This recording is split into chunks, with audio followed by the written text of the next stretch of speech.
하나님 말씀을 같이 보시겠습니다. 구약 성경 사무엘상 2장 27절에서 36절 말씀이 되겠습니다. 사무엘상 2장 27절에서 36절 말씀을 제가 읽어드리겠습니다. 하나님의 사람이 엘리에게 와서 그에게 이르되 여호와의 말씀에 너희 조상의 집이 애굽에서 바로의 집에 속하였을 때에 내가 그들에게 나타나지 아니하였느냐. 이스라엘 모든 지파 중에서 내가 그를 택하여 내 제사장으로 삼아 그가 내 제단에 올라 분향하며 내 앞에서 에봇을 입게 하지 아니하였느냐. 이스라엘 자손이 드리는 모든 화제를 내가 네 조상의 집에 주지 아니하였느냐. 너희는 어찌하여 내가 내 처소에서 명령한 내 제물과 예물을 밟으며 내 아들들을 나보다 더 중히 여겨 내 백성 이스라엘이 드리는 가장 좋은 것으로 너희들을 살찌게 하느냐. 그러므로 이스라엘의 하나님 나 여호와가 말하노라. 내가 전에 내 집과 내 조상의 집이 내 앞에 영원히 행하리라 하였으나 이제 나 여호와가 말하노니 결단코 그렇게 하지 아니하리라. 나를 존중히 여기는 자를 내가 존중히 여기고 나를 멸시하는 자를 내가 경멸하리라. 보라, 내가 네 팔과 네 조상의 집 팔을 끊어 내 집에 노인이 하나도 없게 하는 날이 이를지라. 이스라엘에게 모든 복을 내리는 중에 너는 내 처소의 환난을 볼 것이요 네 집에 영원토록 노인이 없을 것이며 내 제단에서 내가 끊어버리지 아니할 네 사람이 내 눈을 쇠잔하게 하고 내 마음을 슬프게 할 것이요 내 집에서 출산되는 모든 자가 젊어서 죽으리라. 내 두 아들 홈니와 비느하스가 한날에 죽으리니 그 둘이 당할 그 일이 네게 표징이 되리라. 내가 나를 위하여 충실한 제사장을 일으키리니 그 사람은 내 마음 내 뜻대로 행할 것이라. 내가 그를 위하여 견고한 집을 세우리니 그가 나의 기름 부음을 받은 자 앞에서 영구히 행하리라. 그리고 네 집에 남은 사람이 각기 와서 은 한 조각과 떡 한 덩이를 위하여 그에게 엎드려 이르되 청하노니 내게 제사장의 직분 하나를 맡겨 내게 떡 조각을 먹게 하소서 하리라 하셨다 하니라. 아멘. 독일의 문호 괴테가 쓴 파우스트라고 하는 책에 보면은 떠돌이 학자 파우스트가 메피스토펠레스라고 하는 사람과 계약을 맺습니다. 이 메피스토펠레스가 파우스트의 종이 되어서 하고 싶은 일을 다 하도록 도와주는 대신에 만약 파우스트가 어떤 것에 집착해서 멈추어라, 너 정말 아름답구나 라고 하는 감탄사를 연발하면은 그 영혼을 이 메피스토펠레스에게 넘기기로 약속을 합니다. 다시 말하면 이 파우스트는 자기의 욕망을 위해서 영혼을 판 것입니다. 그 후 파우스트는 하고 싶은 대로 다 합니다. 젊고 아름다운 여인 그랭과 결혼해서 자식을 낳기도 하고 트로이 목마 이야기에 나오는 이 파리스 연인 헬레나와 결혼하기도 합니다. 자신의 왕국까지 세웁니다.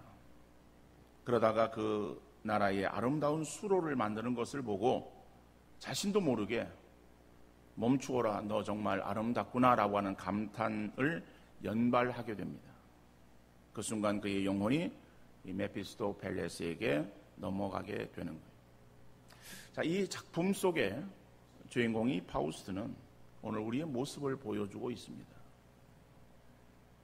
하나님께서 에덴에 아담과 하와를 창조하시고 그들에게 복을 허락하셨어요. 그리고 그들에게는 동산 중앙에 있는 선악을 알게 하는 나무의 실과를 따먹지 말라고 명령하셨습니다. 그런데 이 아담과 하와는 사단의 유혹에 넘어가서 나무의 열매를 따먹습니다. 그러니까 나무 열매를 따먹은 것은 바로 사탄에게 자기의 영혼을 팔아버린 것이다. 그 후로 사단은 우리 인간에게 육신의 욕망으로 유혹합니다. 또 사람들은 그것이 사단에게 있는 줄 알고 그 앞에 복종하며 던져주는 미끼인 이 악을 행하며 그 결과물로 주어지는 것을 얻으려고 애를 쓰고 있어요. 그러나 우리 육신을 입고 오신 이 땅에 오신 예수님은 사단이 먹을 것과 세상의 명예와 욕망을 가지고 유혹했지만은 하나님의 말씀으로 물리치시고 승리하셨습니다.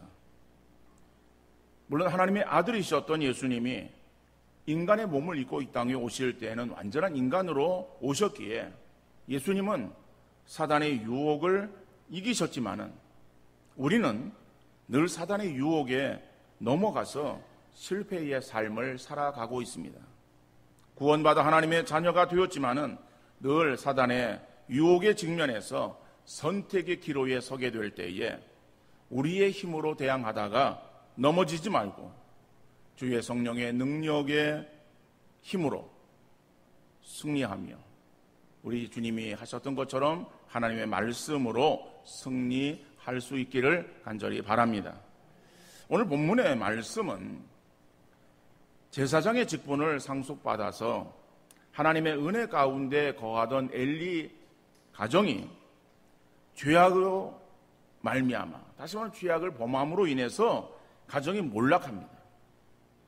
그리고 대신해서 하나님께서는 새로운 제사장을 세우시겠다고 하나님의 사자를 보내서 말씀하고 계시는 그러한 내용이 오늘 본문의 말씀이에요. 자, 그러면 첫 번째로 엘리 가정의 몰락을 우리가 한번 살펴보기를 원합니다. 엘리 가정이 몰락되었다라고 하면은 몰락되어지기 이전에는 그 가정이 부유하고 풍성했음을 우리가 알 수 있지 않습니까? 하나님께서는 그 가정에 복을 주셨어요. 그런데 그 하나님의 주신 그러한 그 은혜와 사랑을 결국 저버리고 하나님을 떠나게 됩니다. 그 결과 하나님의 진노와 저주 가운데 거하게 되었고 그 가정은 결국 몰락하게 되어지는 거예요. 자, 그래서 오늘 본문 27절, 28절의 말씀 보면은 그 가운데서는 하나님께서 이스라엘 백성들을 출애굽시킨 일, 그러니까 출애굽시킨 일이 하나님의 은혜였었다라고 하는 것을 보여주고 있어요. 더 나아가서 이 아론의 가문에 제사장직을 허락하셔서 대대로 이어지게 하시는 은총을 허락하셨다. 그래서 그 아론의 가문에 주어지는 제사장의 직분이 이 엘리의 가정에도 임하게 되었다라고 하는 것을 말씀하고 있는 것이죠. 자, 그런데 하나님께서 그럼 그 가정에 주셨던 그 복을 결국에 차버리고 그래 하나님의 진노와 저주 가운데 거하게 되었다라고 하는 것을 보여주는 거예요.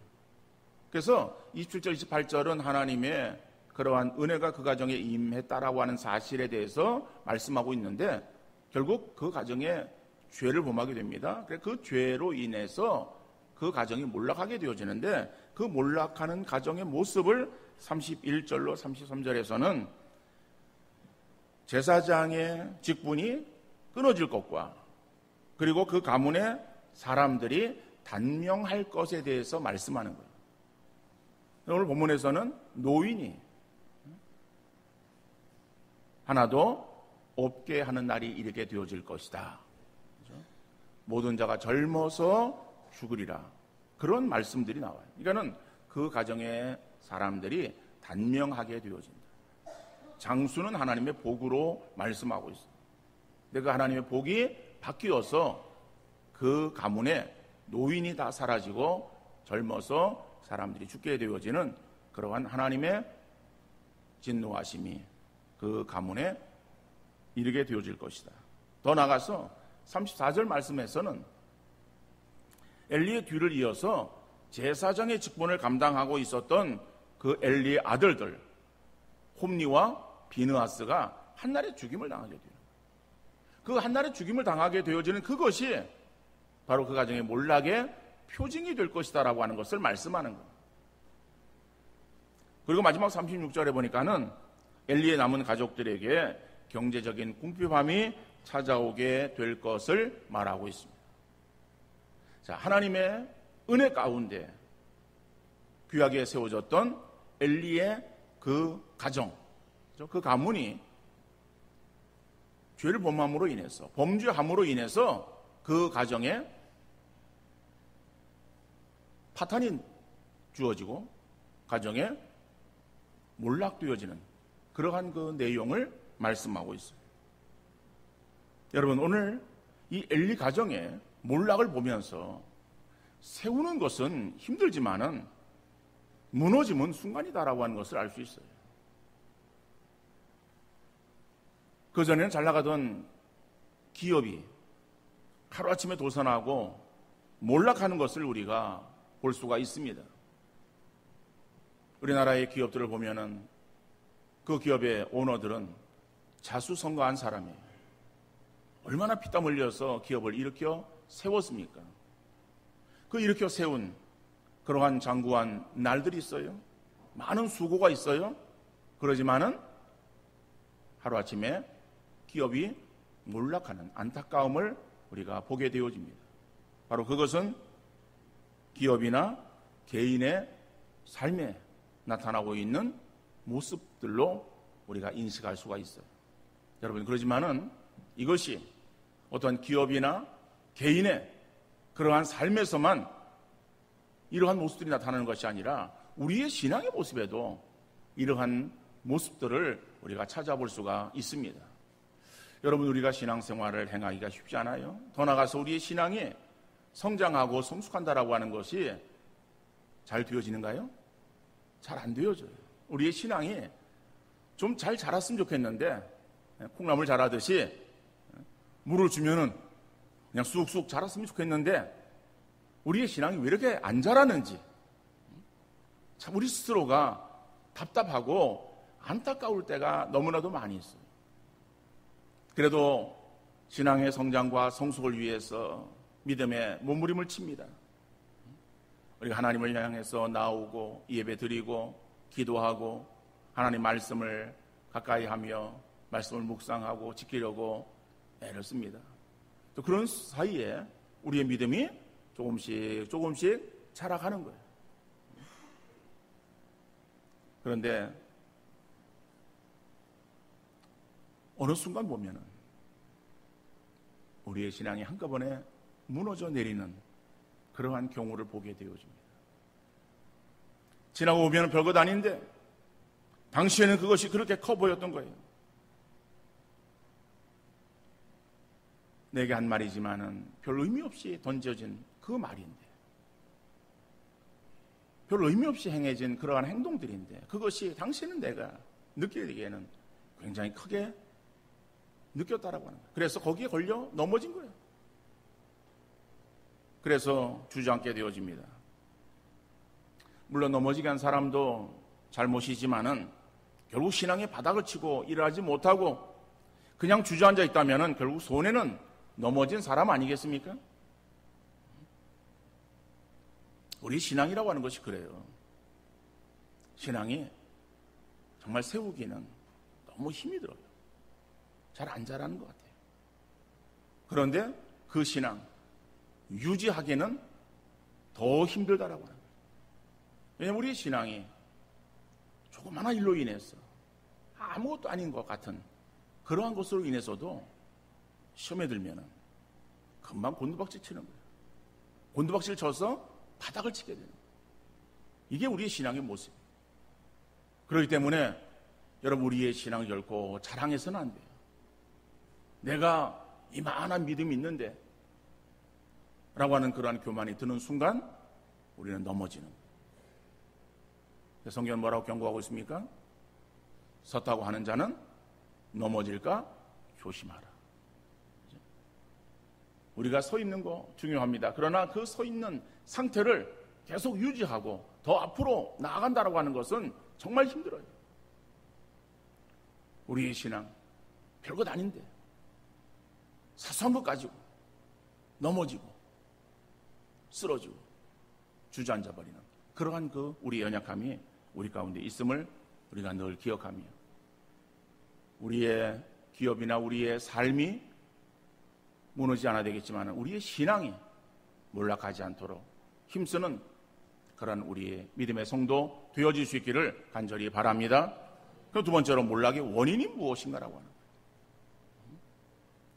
이 엘리의 가정에 몰락이 주어졌는데 그 몰락의 원인은 오늘 본문 29절에서 말씀하고 있습니다.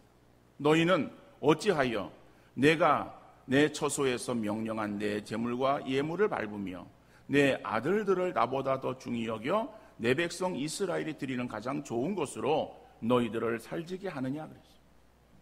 여러분, 오늘 이 본문에서 보면은 이 몰락의 원인을 두 가지로 말하고 있습니다. 한 가지는 엘리의 아들들 홈리와 비느하스예요. 이 홈리와 비느하스라고 하는 엘리의 아들들이 제사장이었어요. 제사장으로 하나님 앞에 제사를 중하게 여겨야 됩니다. 제사장의 직분은 백성들의 죄를 하나님 앞에 고하고 그리고 그 하나님께로부터의 사죄의 은총을 그들에게 내려주는 거예요. 그래서 하나님과 인간의 매개체가 되어서 그래서 백성들의 죄를 하나님께로 올리고 또 하나님의 그런 사죄의 은총을 중간에서 담당하는 바로 이러한 직분이 제사장의 직분이었어요. 그렇기 때문에 제사장은 제사를 아주 귀하게 여겨야 되었을 것이고, 왜냐하면 제사 드리는 그러한 그 일을 제사장이 주 업무였기 때문에 그렇죠. 그리고 그 제사에는 제물이 필요했어요.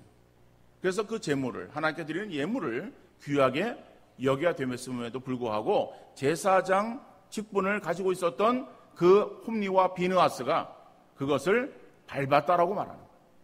무시했다라고 하는 거예요. 제사와 예물에 대해서 그들이 행해서는 안 될 그러한 죄를 지었다라고 말씀하고 있어요. 이거 첫 번째 죄악이에요. 두 번째 죄악은 내 아들들을 나보다 더 중히 여겨 그래요. 이거는 뭐예요? 엘리가 제사장의 직분에서 일선에는 물러났지만은 그러나 엘리를 향해서 제사장이라고 불렀습니다. 그러면은 제사장이었던 엘리, 자, 자기의 지금 아들들이 제사장의 역할을 감당하고 있습니다. 그 아들들이에요. 그 아들들이 행하는 그러한 것들이 잘못되었다라고 하는 것을 엘리는 너무 잘 알고 있어. 왜? 자기가 그 일들을 감당했던 사람이기 때문에. 그러면은 엘리의 아들들이 죄를 범합니다. 그 죄를 범했을 때에 아버지로서 당연히 그것을 막아야 되었음에도 불구하고 막지 않았다라고 하는 거예요. 그 막지 않았다라고 하는 것을 오늘 본문은 뭐라고 말하고 있습니까? 내 아들들을 나보다 더 중히 여겼다라고 그렇게 말씀하고 있어요. 그래서 두 가지의 죄악이, 첫 번째로는 엘리의 아들들, 제사장으로서 제사와 예물을 가볍게 여기고 그리고 무시하고 거기에 행한 죄. 이 첫 번째 죄악이에요. 두 번째 죄악은 아버지 엘리가 자기의 아들들이 잘못했을 때에 그것이 분명히 잘못이라고 하는 것을 알고 있음에도 불구하고 거기에 대해서 책망하지 않았고 거기에 대해서 뿌리지 않았다라고 하는 거예요. 결국에는 하나님보다 아들들을 더 사랑한 그러한 엘리의 죄를 말하고 있습니다. 자, 오늘 본문은 자녀들이 잘못했을 때에 어떻게 벌하고 어떻게 책망해야 되느냐라고 하는 문제가 아닙니다. 아이에게 매를 대야 되느냐, 아니면 훈계를 해야 되느냐, 책망을 어떻게 해야 되느냐, 라고 하는 그러한 자녀 교육의 방법에 대해서 오늘 말씀하고 있는 것이 아닙니다. 하나님은 우리에게 있어서 제일 첫 번째 되어지는 그러한 계명으로 하나님을 사랑하라고 말씀하고 있어요. 그 하나님을 사랑하라고 하는 그 말씀 가운데 보면은 우리의 목숨을 다하고 뜻을 다하고 힘을 다하고 정성을 다해서 하나님을 사랑해야 된다라고 말씀하고 있어요. 그러면은 목숨을 다하고 뜻을 다하고 힘을 다하고 생명을 다하고 이런 말들이 어떤 의미인가? 하나하나에 대한 의미를 우리가 찾으면서 이것이 이렇고 저것이 저렇고라고 하는 것을 우리가 파악하는 것 중요한 것이 아니라 그것은 무엇을 말하고 있는가 하면은 우리의 삶에 있어서의 최우선순위로 하나님을 사랑해야 될 것을 말씀하는 거예요. 우리가 사랑해야 될 것들이 많이 있어요. 근데 그것을 사랑하지 말라라고 하는 것이 아니라 사랑해야 될 것들이 많이 있지만은 그러나 그 가운데에 가장 우선적으로 사랑해야 될 대상이 누구이냐? 바로 그 대상이 하나님이다라고 하는 것을 말씀하는 거예요. 그런데 엘리는 바로 그러한 것을 행하지 못했다라고 하는 것을 오늘 본문이 말씀하고 있는 거예요. 그래서 3절 하반절에 보면은 나를 존중히 여기는 자는 내가 존중히 여기고 나를 멸시하는 자를 내가 경멸하리라. 여러분, 이 오늘 3절 하반절의 말씀은 오늘 본문에 나오는 내용의 중심 되어지는 귀절이에요. 여기에 함축되어 있습니다.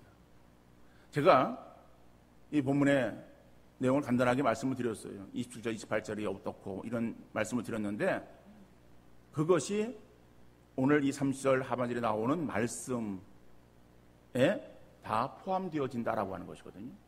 여러분, 하나님의 은혜 가운데에 구원함을 얻었고 제사장의 직분을 받았습니다. 그래서 그것을 정말 하나님을 사랑하는 마음을 가지고 그것을 잘 감당했을 때에 하나님께서 거기에 복을 주시는 거예요. 그것이 뭐예요? 하나님을 존중히 여기는 자, 하나님께로부터 존중히 여김을 받을 것이고. 그런데 이 엘리 때에 와서 엘리의 아들들이 죄를 범합니다. 그러한 죄를 범하는 것을 엘리도 역시 묵과합니다. 자, 이러한 죄를 범했을 때에 하나님을 멸시하는 거예요.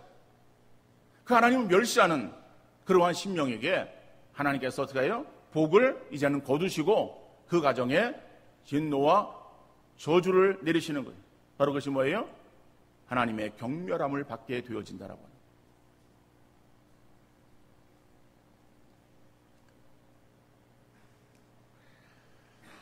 여러분, 엘리의 이 모습이 오늘 성경상에서만 나오는 엘리의 모습으로만 그쳐지는 것도 아니고 다른 사람에게 있어서의 반영되어지는 모습이 아니라 오늘 저와 여러분의 모습이라고 하는 것을 깨달을 수 있기를 간절히 바랍니다. 여러분, 자식, 우리 부모에게 있어서 얼마나 귀엽고 사랑스럽습니까? 여러분, 아들 바보, 딸 바보 아닌 부모 어디 있어요? 다 자기 자녀에 대해서는 바보 같은 그러한 모습이 오늘 우리 부모의 모습 아니에요?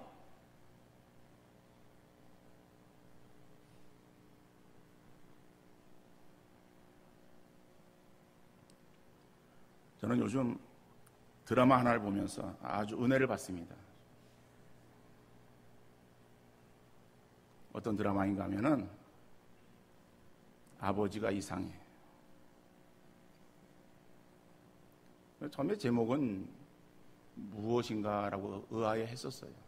근데 결론적으로 이렇게 쭉 오다 보니까는 자식을 향한 그 아버지의 그 어떤 사랑의 마음, 이것을 표현하고 있더라고요.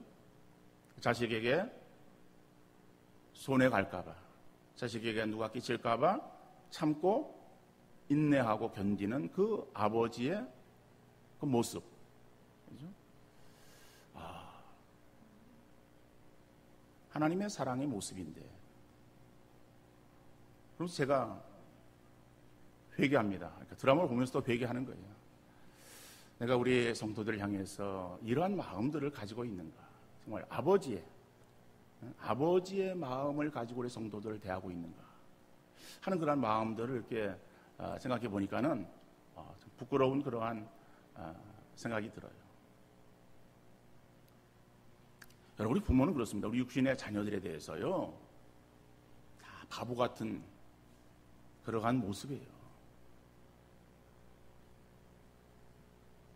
그런데 귀엽고 사랑스러워 그 마음에 상처가 되고 마음을 상하게 할까봐 신앙생활을 제대로 하지 못해서 마음으로는 애를 태우고 있으면서도 겉으로 단호하게 이야기를 못하고 있지는 않은가. 이것이 자녀를 사랑하거나 위하는 것이 아니라 자녀의 삶을 몰락으로 밀어놓고 있는 거예요. 불구덩이로 들어가고 있는 자녀의 모습을 많이 보면서 속으로만 그러면 안 되는데라고 안타까워해서 되겠습니까? 자녀가 죄를 범하며 하나님을 제대로 섬기지 않고 있는 것이 마치 악의 구렁텅이로 들어가는 것과 같은 거예요. 여러분, 교회의 다음 세대를 위해서 걱정하며 기도만 할 것이 아니라 다음 세대의 주체인 우리의 자녀들의 믿음 생활이 제대로 이루어질 수 있도록 권하며 인도하는 우리 신앙의 부모 되어질 수 있기를 간절히 바랍니다.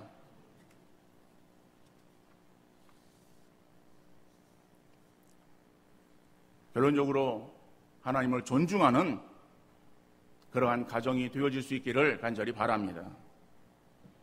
우리 사람들은 족보를 중요하게 여겨요. 혈통의 대를 잇는다는 것 중요하지만은 여러분, 더 중요한 것은 신앙의 계보가 끊어져서는 안 되는 거예요. 성경의 역사는 혈통의 역사가 아니라 신앙의 계보예요. 이삭의 아들들 가운데 첫째는 에서였지만은 성경의 계보는 어떻게 이어집니까? 야곱으로 이어지고 있잖아요. 그리고 혈통적으로 보면은 그렇잖아요. 이삭에게 있어서 두 아들이 있었어요. 큰 아들이 에서고 둘째 아들이 야곱이고. 그럼 혈통적으로 보면은 아브라함, 이삭, 에서 이렇게 나가야 됨에도 불구하고 성경 뭐라 말합니까? 아브라함과 이삭과 야곱의 하나님. 그죠? 이삭의 후대를 에서로 보는 것이 아니라 야곱으로 보고 있잖아요. 오늘 본문에서도 엘리의 아들들을 홈리와 비느하스예요. 그런데 홈리와 비느하스가 죄를 범합니다. 그러면 그 홈리와 비느하스가 한 날에 죽게 되어져요. 그리고 엘리의 뒤를 이어서 누가 제사장의 직분을 감당합니까? 믿음의 사람 사무엘로 이어지는 것을 보게 되어집니다. 우리 선조들은 가정의 대가 끊어지면 안 된다는 강박관념으로 다른 여자에게서 아들을 낳아오는 잘못된 모습을 행하기도 했어요. 오늘 우리에게 중요하게 인식해야 될 것은 혈통을 생각해서 아들을 원하는 것이 아니라 우리의 가정에 믿음의 족보가 끊어지지 않아야 될 것이다.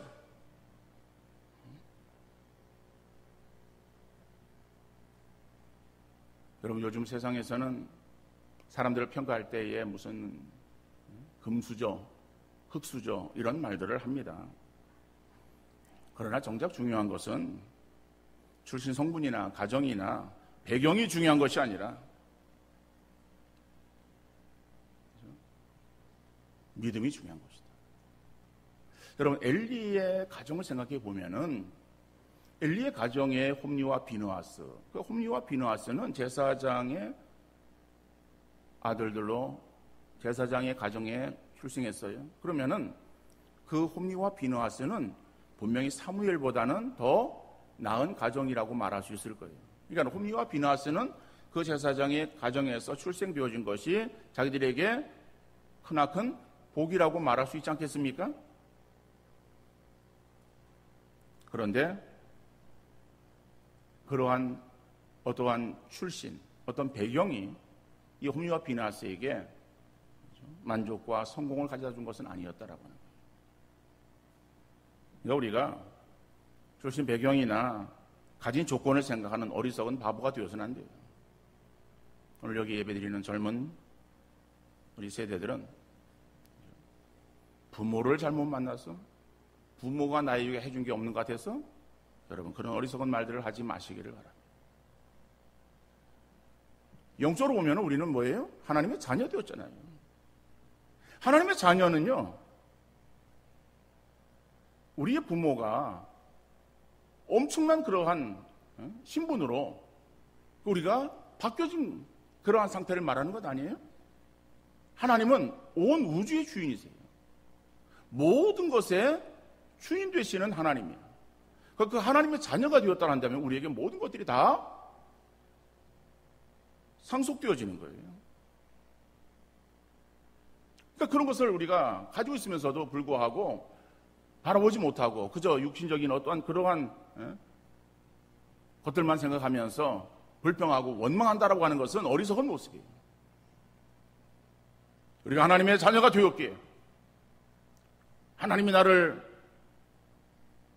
모든 것들을 다 책임지시고 나의 백그라운드가 된다라고 하는 사실을 인식하며 믿음으로 나가는 그러한 삶에 하나님의 넘치는 은혜와 복이 우리에게 충만하게 있게 되어질 줄로 믿습니다. 여러분 다윗을 보면은 평범한 이세의 아들이었어요. 형제들 중에서도 뛰어난 아들이 아니었어요. 그래서 우리가 잘 알고 있는 대로 이 사무엘이 왕으로 세우기 위해서 하나님께서 이새의 집에 보내잖아요. 기름불을 들고 이새의 집에 찾아가서 사울을 이어서 왕이 되어질 사람 기름 부으려고 하는데 하나님의 이 사인이 안 오는 거야. 사인이 첫째도 지나고 둘째 지나고 다 지나는데도 사인이 안 와. 이상하다. 하나님께서 이 가정에 보냈는데 왜 자녀들이 다 남았는데도 불구하고 자녀들을 한 사람 한 사람 지켜보는데도 하나님의 사인이 없을까라고 생각을 했었죠. 그리고 이 집에 식구들이 다냐? 아들들이 다냐라고 물었을 때에 말째가 있습니다. 근데 그는 별 볼 일 없습니다. 데려와라. 데려오니까는 하나님께서 그에게 기름을 부으라고 명하잖아요. 그러니까 이 다윗은 뭐 평범한 그러한 가정에 그리고 별 볼 일 없는 아들이었어요. 그러지만은 여러분 이 다윗은 정말 믿음의 사람이었어요. 믿음으로 똘똘 뭉친 사람이었어요. 하나님께서 그 다윗을 내 마음에 합한 사람이라고 그렇게 칭찬하고 인정하지 않았습니까? 여러분 그 하나님은 다윗을 통해서 이스라엘의 역사를 바꿨어요. 다시 말하면 이스라엘 역사에 이 다윗 시대가 가장 굳건한 강대한 나라를 형성했었어요. 왕이 될 수 없었던 그러한 그 처지의 신분에 있었음에도 불구하고 하나님께서 그 다윗을 왕으로 세워주셨어요. 지금도 이스라엘 백성들에게 있어서 다윗은 추앙되어지는 선조입니다.